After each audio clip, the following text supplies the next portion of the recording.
It had been 14 years since I last saw my brother. 14 years of silence, bitterness, and pretending he didn't exist. When Mom died, I sat on the far side of the church and avoided his eyes. I couldn't even bring myself to shake his hand at the funeral. The hurt ran too deep. We were close once, me and Marcus. Only 2 years apart. We did everything together as kids. Bike races down Oak Hill. Sleepovers in the treehouse. Sunday pancakes after church. But all of that felt like another lifetime. Everything changed the year Dad's will was read. Marcus got the house. I got the tool shed and a love offering from our father's old savings account. He didn't even fight for me. He just took what was offered and called it God's will. I called it betrayal. That's when the ledger started. Not on paper, but in my heart. Every Christmas not called, every birthday ignored, every family gathering skipped, every Facebook post I scrolled past without liking. I kept track of it all. Every slight, every wound, every wrong. I told myself I was just protecting myself. But really, I was collecting bricks to build a wall around my heart. Then came the night I couldn't sleep. It was a Tuesday, nothing special about it. Just a stillness that made the silence louder. I found myself pacing the kitchen floor with a cup of cold coffee, tears stinging my eyes for no clear reason.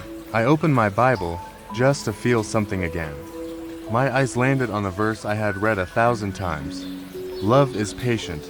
Love is kind. It keeps no record of wrongs. Minus 1 Corinthians 13 to 4 to 5 Niv. I read it again. It keeps no record of wrongs. I closed the Bible, heart racing. Because I did. I kept records. Pages and pages. Chapters even. I could tell you the exact day Marcus missed my daughter's baptism. The time he laughed when I said I wanted to go back to school. The coldness in his voice the last time we spoke. I kept every wrong like a badge. But Paul said love doesn't do that. God doesn't do that. That night, I prayed for the first time in months. God, I don't know how to forgive. I don't even know if I want to. But I know this isn't freedom. Help me let go, please. The tears came freely then, not just from pain, but from the weight beginning to lift.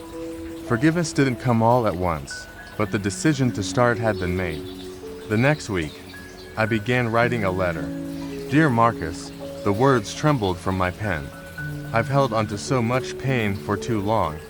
I blamed you for things, maybe rightly, but I need to say this. I forgive you, not because you earned it, but because God forgave me when I didn't deserve it either. I ended it with my phone number, an open door. I mailed it the next day and didn't expect a reply. But 3 weeks later, he called. I almost didn't pick up, but I did. There was a long pause before his voice came through, cracked and hesitant. I read your letter. I don't know what to say except, I've missed you. And just like that, the ledger started to burn. We talked for an hour about Dad, about church, about the years we lost. We didn't resolve everything, but we started. Today, we meet for coffee once a month. He's still him, I'm still me. But there's grace between us now. Sometimes love looks like open arms. Sometimes it looks like a phone call, and sometimes it looks like burning the records you kept for too long. Share and comment this if you believe God still writes the best stories. It's rare that I share this with people, but I have a confession. I struggle with anxiety and worrying. Some days it feels like there's a dark cloud following me around. It's heavy, dark, and suffocating. And even though I try to push it away, it lingers. For a long time, I thought I was just being dramatic. After all, things are good. I have a wonderful husband who loves me, a great job I enjoy, and a home filled with the laughter of children. I should be happy. Yet anxiety seemed to bubble up anyway. Now, I've learned it's okay to ask for help. If you're struggling, please reach out to a counselor or a trusted friend. Asking for support is a sign of strength, not weakness. One thing that helps me is knowing I'm not alone.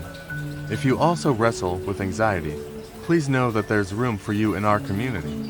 Your struggles are valid. And remember, every sunrise is a new chance for peace. Let's take that chance together.